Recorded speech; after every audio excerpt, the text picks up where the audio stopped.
बिस्मिल्लाहिर्रहमानिर्रहीम अस्सलाम वालेकुम। Welcome to my channel. मैं हूँ ईमान फ़ातिमा। और जैसा कि मैंने आपसे कहा था कि मैं आपके पास जो है वो बैंक अल हबीब का के अकाउंट्स लेकर आऊँगी। तो आज हम लोग सबसे पहले जो अकाउंट को डिस्कस करेंगे वो है करंट अकाउंट, ठीक है।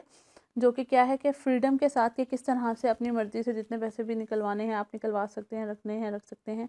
किस तरह से आप अपनी रेगुलर बैंकिंग नीड्स को आसानी के साथ, आज़ादी के साथ जो है वो मीट कर सकते हैं। उसके लिए बैंक अल हबीब जो करंट अकाउंट कर रहा है ये नॉन रेम्यूनरेटिव है। नॉन रेम्यूनरेटिव का मतलब है इसके ऊपर आपको कोई भी प्रॉफिट वगैरह नहीं मिलता है, ठीक है। और वो उनके लिए जो कि अपने day to day banking needs को मीट कर रहे होते हैं और वो चाह रहे होते हैं कि उनकी जो ट्रांजैक्शन है वो कहीं से भी हो जाए, फ्रीडम के साथ हो जाए, उनको ज़्यादा से ज़्यादा चार्जेस ना देने पड़ें, पे ना करने पड़ें, ठीक है। और वो जो बिजनेसमैन्स हैं जो कि जिनको बार बार जो है वो ट्रांजेक्शन्स की ज़रूरत पड़ी होती है, उनके लिए ये अकाउंट है, ठीक है। अब इसके बेनिफिट्स जो हैं वो बहुत से बेनिफिट्स हैं, ठीक है। सबसे पहला है कि करंट अकाउंट में किसी किस्म का मिनिमम बैलेंस रिक्वायरमेंट नहीं है। नॉर्मली बहुत से बैंक हैं जिसमें आपने देखा होगा कि अगर आपने उसमें हम लोग ने पढ़ा कि अगर आप 50,000 से बैलेंस रिक्वायरमेंट है या 25,000 बैलेंस रिक्वायरमेंट है और अगर उससे कम होगा तो क्या होगा, हर महीने आपके जो है वो 100 रुपीज़ या 50 रुपीज़ जो है वो डिडक्ट होंगे, ठीक है। यहाँ पर नो मिनिमम बैलेंस रिक्वायरमेंट सबसे पहली चीज़। उसके बाद जो है वो एसएमएस अलर्ट की आपको फैसिलिटी दी गई है। आपको हर चीज़ का जो भी आप विड्रॉ करा रहे हैं, डिपॉजिट करा रहे हैं, हर ट्रांजैक्शन का आपको अलर्ट मिल जाएगा। इंटरनेट बैंकिंग है जो कि बिल्कुल फ्री है। उसके अलावा ई स्टेटमेंट है, ठीक है, बैंक की, ठीक है। इंटरनेट पे आपको एक स्टेटमेंट जो है वो आपको अपने बैंक की फ्री मिल जाया करेगी। और उसके अलावा क्या है, डेबिट कार्ड जो है वो आपको मिलेगा इस पर, ठीक है। अच्छा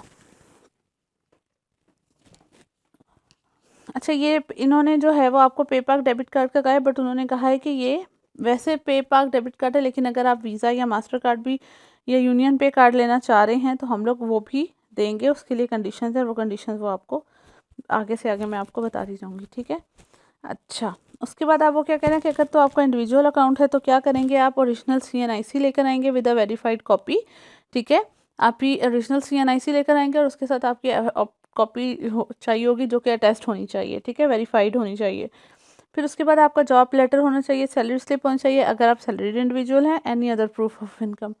अगर आप सैलरीड नहीं हैं, अपना बिजनेस करें, तो अपने बिजनेस का लेटर हेड या जो भी हो रहा है, ठीक है, आप उसका प्रूफ ऑफ इनकम लेकर आएंगे, ठीक हो गया। अच्छा, अगर आपका सोल प्रोप्राइटर है, सोल प्रोप्राइटर में ही आप करंट अकाउंट ओपन करना चाह रहे हैं तो उसके लिए भी आपको ओरिजिनल CNIC रिक्वायर्ड होगा, ठीक है। उसके बाद आपको सोल प्रोप्राइटर की रबड़ स्टैम्प चाहिए होगी, सिग्नेचर स्पेसिमन जो है उसके लिए। उसके बाद क्या है कि NTN की कॉपी चाहिए होगी, ठीक है।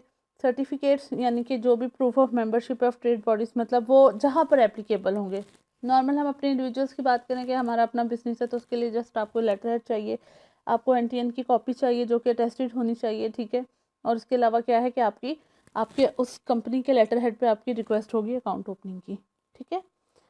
तो ये हैं वो डॉक्यूमेंट्स जो कि आपको इसके लिए रिक्वायर्ड होते हैं। इसके फ़ी और चार्जेस क्या हैं वो भी हम लोग जो है कर सकते हैं। अच्छा, उसके बाद क्या है, इनकी सबसे बड़ी जो है, अगर आप नॉन रेजिडेंट हैं, ठीक है, तो उसके लिए जो डॉक्यूमेंटेशन चाहिए, अगर आप बाहर के मुल्क में हैं तो उसमें आपके जो है वो CNIC होना चाहिए जो कि नादरा ने इशू किया हो, ठीक है, या स्मार्ट NFC जो भी है, नाइका, POC, ARC, ये नॉन रेजिडेंट्स के लिए, ठीक है।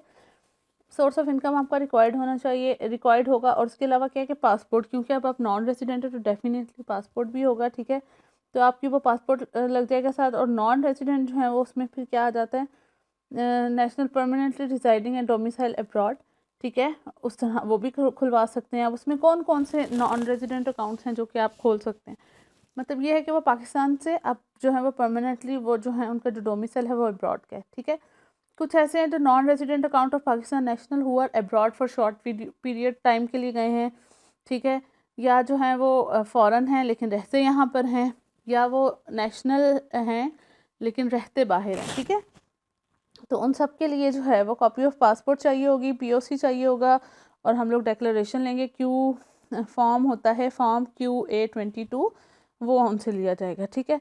बाकी जो भी टैक्सेस वगैरह इस तरह की जो भी चीज़ है वो उसके एज़ पर प्रिंसिपल्स जो है, जो भी स्टेट बैंक ऑफ पाकिस्तान के प्रिंसिपल्स हैं उसके अकॉर्डिंगली वो उनसे चार्ज किया जाएगा, ठीक है। टैक्सेस तो आजकल वैसे ही नहीं है, नॉन फाइलर टैक्स ख़त्म हो चुका है, ठीक है।